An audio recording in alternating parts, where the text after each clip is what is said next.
ಭ್ರಷ್ಟಾಚಾರದ ಸಂಪುಟ ಇದು, ಭ್ರಷ್ಟಾಚಾರಿಗಳ ಸಂಪುಟ, ಪೇಮೆಂಟ್ ಸೀಟ್ಗಳ ಸಂಪುಟ ಇದು. ನಾನು ಹೇಳಿದ್ದೀನಿ ಇದನ್ನು, ಪೇಮೆಂಟ್ ಸೀಟ್ಗಳ ಸಂಪುಟ. ಈಗ ನಿನ್ನೆ ಮಾಜಿ ಅಬ್ಕಾರಿ ಮಂತ್ರಿಗಳು ಓಪನ್ ಆಗಿ ವಿಡಿಯೋ ಎಲ್ಲ ಬಂದಿದೆ, ಎಲ್ಲ ಕಡೆ ವಿಡಿಯೋ ವೈರಲ್ ಆಗಿದೆ, ಎಲ್ಲ ಅವರೇ ಹೇಳಿದ್ದಾರೆ.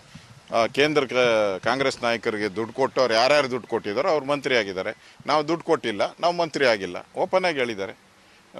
ಡಾಕ್ಟರ್ ಸುಧಾಕರ್ ಹಿಂದೆ ಮಂತ್ರಿ ಆಗಿದ್ದರು, ಎಜುಕೇಷನ್ ಮಿನಿಸ್ಟರ್ ಆಗಿದ್ದರು, ಹೈಯರ್ ಎಜುಕೇಷನ್, MC ಸುಧಾಕರ್ ಅವರು ಹೇಳಿದ್ದಾರೆ ಯಾರ್ಯಾರು ಹಣ ಕೊಟ್ಟಿದ್ದಾರೋ ಅವ್ರು ಆಗಿದ್ದಾರೆ.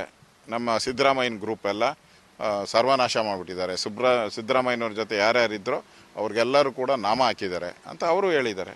ಮತ್ತು ಪ್ರತಿಯೊಬ್ಬರು ಪ್ರೊಟೆಸ್ಟು. ಈಗ ಲೇಔಟ್ ಕೃಷ್ಣಪ್ಪ ಅವರು ನೋಡಿದ್ದೀರಾ, CM ಪೋಸ್ಟ್ಗಳಿಗೆ ಎಲ್ಲ ಕೈಯಿಂದ ಏನೇನೋ ತಗೊಂಡು ಹೊಡಿತಾ ಇದ್ದಾರೆ. ಅದೆಲ್ಲ ಬರ್ತಾ ಇದೆಯಲ್ಲ. ಇಡೀ ಚಿಕ್ಕಬಳ್ಳಾಪುರ 3 ತಾಲೂಕುಗಳು ಬಂದಾಗಿದೆ. ಫುಲ್ ಅಂಗಡಿ ಮುಗ್ಗಟ್ಟು, ಬಸ್ಗಳು, KSRTC ಎಲ್ಲ ಬಂದಾಗಿದೆ. ಅಂದರೆ ಇಡೀ ರಾಜ್ಯದಲ್ಲಿ ಎಲ್ಲ ಕಡೆ, ಉತ್ತರ ಕರ್ನಾಟಕ ಇರ್ಬೋದು, ಹಳೆ ಮೈಸೂರು, ಎಲ್ಲ ಕಡೆನೂ ಕೂಡ ಕಾಂಗ್ರೆಸ್ ಪಾರ್ಟಿಯವರು ಮುಖ್ಯಮಂತ್ರಿ ಫೋಟೋ ಇಟ್ಬಿಟ್ಟು ಚೀಮಾರಿ ಆಗ್ತಾ ಇದ್ದಾರೆ ಎಲ್ಲ ಕಡೆ. ಅಂದರೆ ಕಾಂಗ್ರೆಸ್ ಕಾರ್ಯಕರ್ತರಿಗೂ ಅನಿಸ್ಬಿಟ್ಟಿದೆ ಈ ಮಂತ್ರಿಗಳಾಗಿರೋರೆಲ್ಲ ಪೇಮೆಂಟ್ ಮಂತ್ರಿಗಳು ಅಂತ. ಇದನ್ನು ನಾನು ಹೇಳ್ತಾ ಇಲ್ಲ, ಕಾಂಗ್ರೆಸ್ ಪಾರ್ಟಿಯವರು ಹೇಳ್ತಾ ಇದ್ದಾರೆ, ಕಾಂಗ್ರೆಸ್ ಪಾರ್ಟಿಯ MLAಗಳು ಹೇಳ್ತಾ ಇದ್ದಾರೆ. 100% ದುಡ್ಡು, ಅದ್ರ ಮೇಲೆ ರೇಟ್ ಎಷ್ಟಿದೆ ಅದು ವ್ಯಾಲ್ಯೂ ಕಟ್ಟಿ ಮಂತ್ರಿಯನ್ನು ಫಿಕ್ಸ್ ಮಾಡಿದ್ದಾರೆ.